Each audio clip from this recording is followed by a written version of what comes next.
Thématique, l'art. Définition. Toute forme d'art doit, dans sa conception première, permettre de susciter une admiration esthétique. Par esthétisme, il faut comprendre beauté. L'art doit pouvoir toucher celui qui regarde une peinture ou écoute un chant. Aujourd'hui, lorsqu'on parle d'art, on entend plus sens, ce qui est immatériel, ce qui est invisible, ce qu'on peut ressentir sans pour autant l'expliquer. La notion de beauté n'est plus un critère dominant, la sensation par contre l'est. Kant disait à ce sujet, la beauté artistique est la belle représentation d'une chose et non la représentation d'une belle chose. Quant à Friedrich Nietzsche, l'art doit avant tout embellir la vie, donc nous rendre nous-mêmes tolérables aux autres et agréables si possible. Source d'après un article Wikipédia. L'art est donc le sentiment. Pose artiste.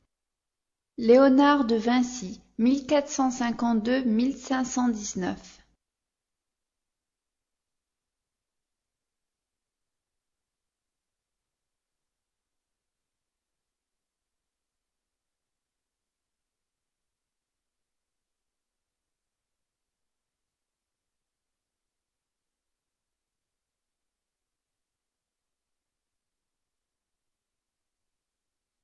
Né le 15 avril 1452 en Italie, Léonard de Vinci est d'abord élevé par ses grands-parents paternels dans la campagne avant d'aller à Florence où vit son père.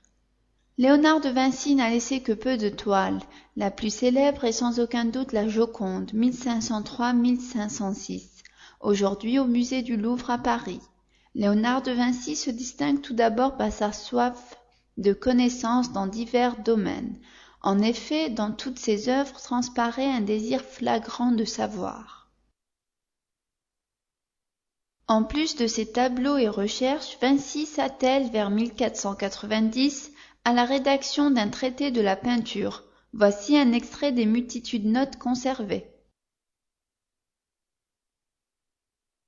L'esprit s'adonne avec une libre puissance à la création d'espèces diverses, animaux de toutes sortes, plantes, fruits, paysages, campagnes, écroulements de montagnes, lieux de crainte et d'épouvante qui terrifient le spectateur, ou encore des lieux charmants, suaves et plaisants, des champs fleuris, multicolores, balayés en ondes suaves par des brises suaves, regardant fuir les vents des rivières qui descendent avec la fougue de grands déluges du haut des montagnes en entraînant des arbres déracinés pêle-mêle avec des rochers, des racines, de la terre, de l'écume et bousculant tout ce qui s'oppose à leur écroulement.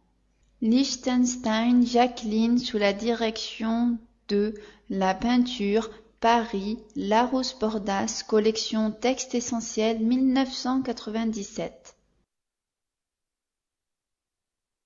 Exercice 1.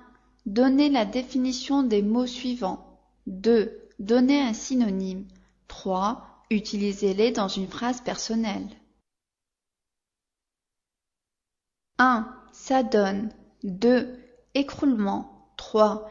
Terrifie. 4. Suave. 5. Plaisant.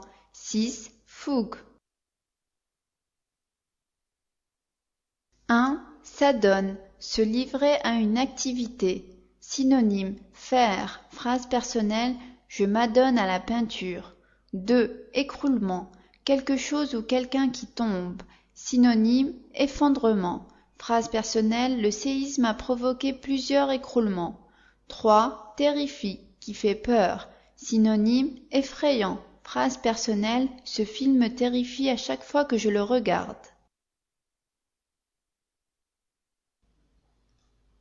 4. Suave, quelque chose d'agréable. Synonyme, plaisant. Phrase personnelle, j'ai une voix suave.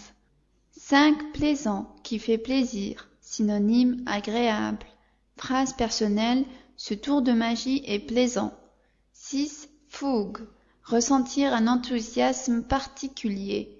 Synonyme, impétuosité. Phrase personnelle, mon petit frère a la fougue de la jeunesse.